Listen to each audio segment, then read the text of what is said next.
to take a few minutes now and talk about the term project. So the term project in this course, it's actually called a risk assessment and control report. Okay, so think of it as a business report, not so much as an academic paper. Okay, in regards to formatting. I do ask that you provide a reference page for any additional sources of information, but it's not like you don't have to do it in APA form. It's more of a business report. Um, yeah, so risk assessment and control report. Okay, so it's not just something I made up for the purpose of creating an assignment for this course. It's actually a real-time, a real-life process that actually happens in workplaces, and it's fairly common. So the first part of it is the risk. So it's identifying and recognizing risks in workplaces. Okay. And so that's the risk part of it. The assessment is assessing the level of damage or the level of hazard that could happen, what the likelihood is, if it's serious damage or serious harm, I should say, not damage, serious harm. So it's assessing or doing a risk analysis to assess the level of risk. The third part, the control part, is once we've determined the risks are and the level of harm that they can cause, we now need to control them. Okay? So control means the same in this context. So we want to control it, we want to manage it, we want to reduce it, we want to find ways to mitigate the risk. Elimination, substitution, these are terms we talk about around this topic. Okay? So it's a risk assessment control report. Okay? It's a real thing. There's a very specific process you go through. I feel I have it outlined fairly well in regards to the steps that you need to do. So chapter 4 in your textbook, Hazard Risks and Controls, presents the topic. There's lots of good information here. There's some tables to use. I've also provided some stuff in the report as well that you can actually go through. But you will find when you go through it, it's a very specific thing. Like they talk about controls in regards to a hierarchy of control. So ideally you want to eliminate the risk, then you want to substitute it, and you talk about controls in the way of energy engineering controls, administrative controls. So when you get to the control part, like go to your textbook and talk about it.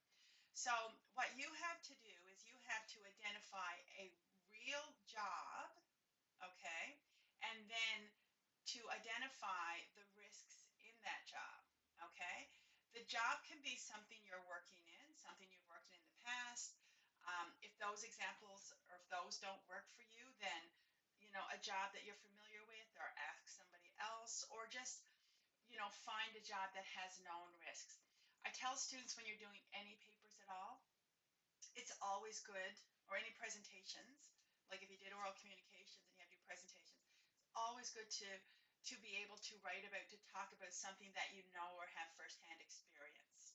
Okay? So I've given you the organization of it. The first thing is just an introduction to the topic and what your report's going to be on. Identify the job, identify the organization. Okay? When you do each section, just look ahead. So don't put too much in the introduction because you're going to need that information for later. Okay? The organization, the business, it can be real, it can be fictional, it can be real and you make up a fictional name. I'll leave that to your discretion. It doesn't have to be real. If it's not real, make it real, right? If it's ABC Company and Port Rexton, they employ 75 people, you know, da-da-da-da. So, I mean, it has to be, you know, as if it's kind of real. There is an expectation that you're going to have to just make some of this stuff up. Even if it's a job you're in, a job you're familiar with, you can clearly identify the risks. You may have to make up some other things in regards to what's the probability of these things happening, because that's what the assessment part is identifying the probability. So what's the probability of that light falling from my ceiling and hitting me on my head? It's fairly low, right? So I mean, there's no way for me to test it unless I sit here for 500 years and it never falls, kind of thing, right? So I can say there's a 0.001 probability that that would happen. So another risk in my job right here, so what's the probability that I might get a back injury or neck injury from sitting at my desk? That's probably higher, right, in regards to the probability of that occurring in the long term, right? So there's specific ways to identify risks, right? The information is there. Again, these are specific processes.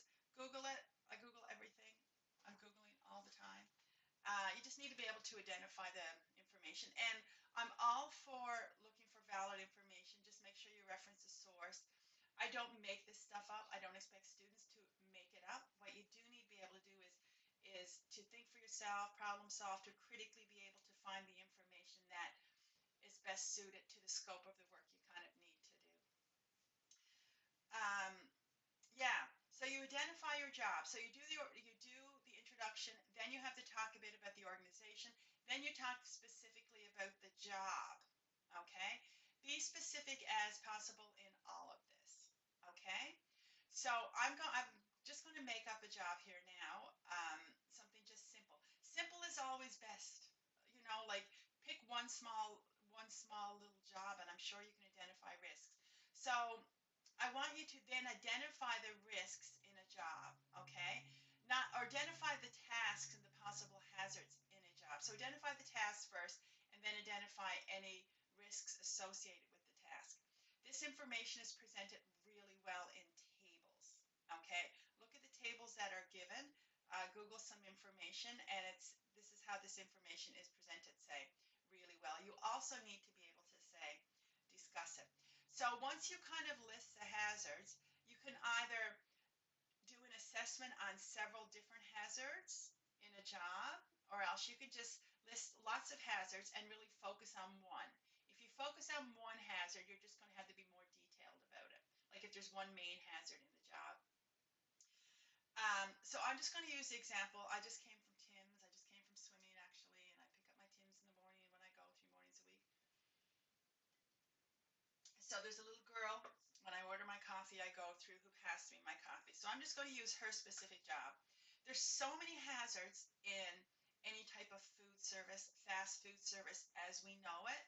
Anyone who's ever worked in like a place like McDonald's, A&W, there's so many hazards there. You know, and unfortunately, which we've already talked about in the course, it's a lot of young people working these jobs, right, who are probably not necessarily always aware of the dangers. So this position here seems like a small little job, but I could think of 5 or 6 hazards without even knowing about the job, right? There's a hazard of the spills of hot coffee. There's a hazard of standing on your feet all day. There's a hazard of the reaching, depending where people's cars are. There's a hazard of possible harassment by customers. There's always a hazard of burns, right? Things actually getting, coffee or things, say, being spilled. Um, so like one simple job like that, I just listed 3 or 4. So if you're in a job somewhere where there's real identifiable hazards, it really shouldn't be hard. Okay.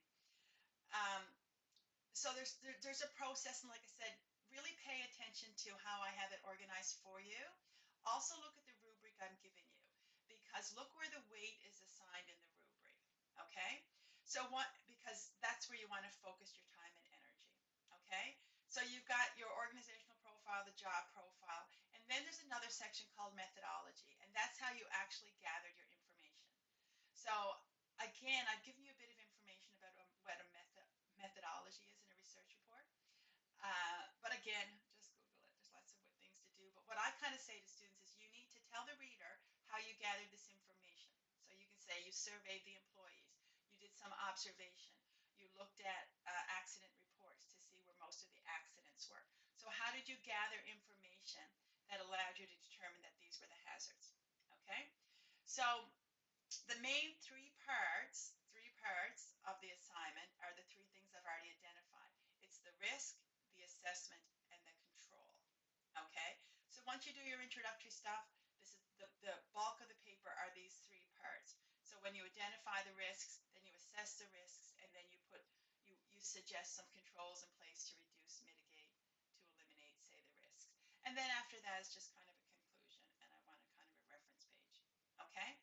So I did have in the winter semester that you had to do a presentation with it. I'm going to remove the presentation part just for the sake of time, and it'll still be worth the same 25%.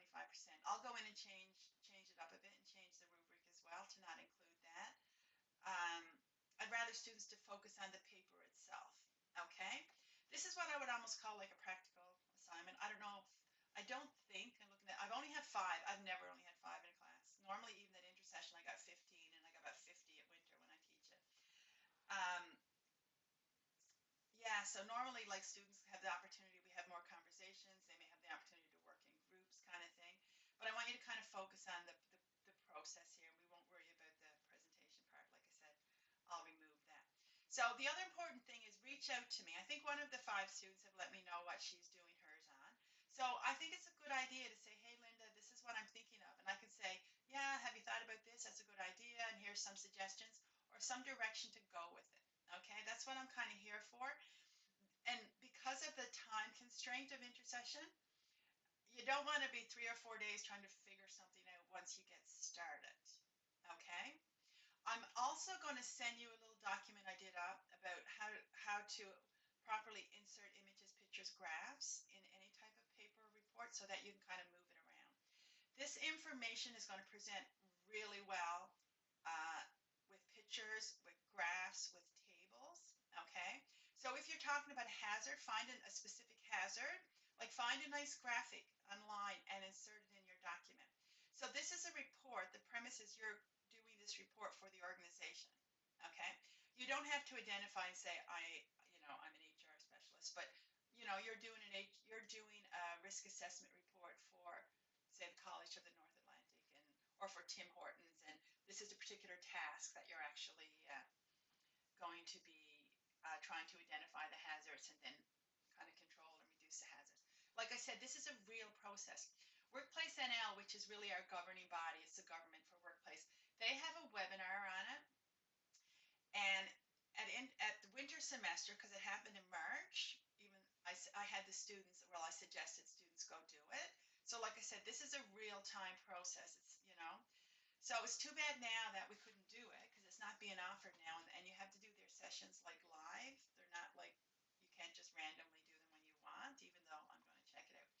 So this report, I can't remember, 8, 10, 12 pages. It's more about the content.